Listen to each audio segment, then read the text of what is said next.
you're gonna want to get your things together before you start. You need Polyfoam Caulk Saber. I like the 5/8, a little better than the narrower, but they sell a narrower, either one will work. Okay, and you get that right at Home Depot. And if you can't find it, because they put it all over the store in strange places, just ask Home Depot or Lowe's where it is. Okay, and then I use surgical tape. You can get that on Amazon, and I use the non-woven surgical tape. And then you're gonna want vet wrap. The 1-inch vet wrap is a lot easier to work with because then you're not gonna have to cut the vet wrap. You're gonna need scissors. So when you start, you're gonna need to back wrap your polyfoam. So you're gonna cut your polyfoam at a 45-degree angle on either side. This is what's gonna go in your puppy's ear. Okay? And you're gonna back wrap it so the sticky side of the tape is on the outside. Okay? So you're just gonna run your tape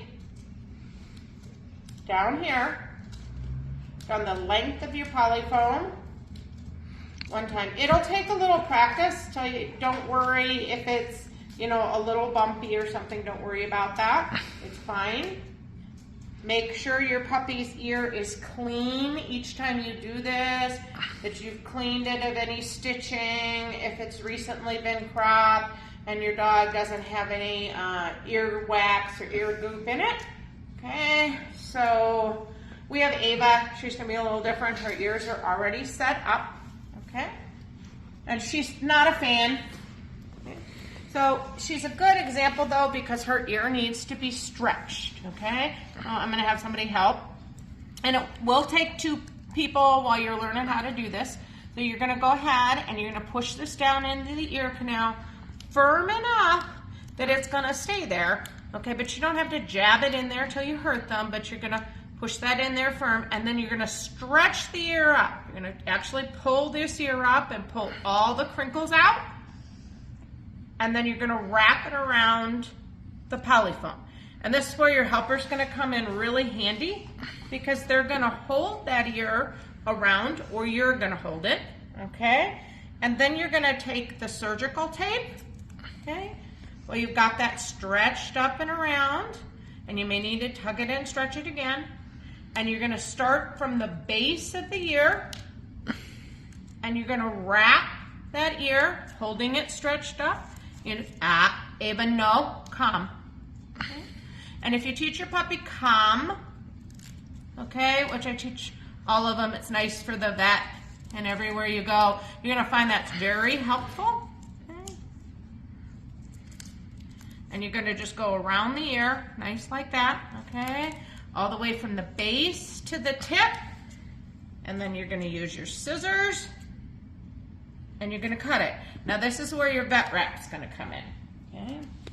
Then you're gonna go around with your vet wrap, and you're gonna go around from the base, okay? And you are gonna close up that ear, which is why it's super important that you give your dog their rest days.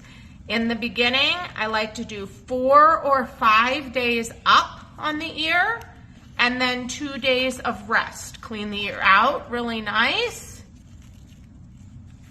After you take this down, Ava, calm. Good girl.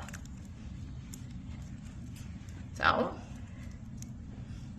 and then we'll let her sit up so you can see this. So now her ear is posted, which she's, good girl. So now you can see that her ear is posted. Stop. Okay, now some dogs are gonna wanna rub, they're gonna wanna get it off. Okay, like she is. Depending on how obnoxious they are about it, you may wanna put an e-collar on them. Most dogs will be able to keep it in without putting an e-collar on it, but if you have another dog, you may need to put an e-collar on it to keep that posted for your full 4 or 5 days, and then rest it. Okay?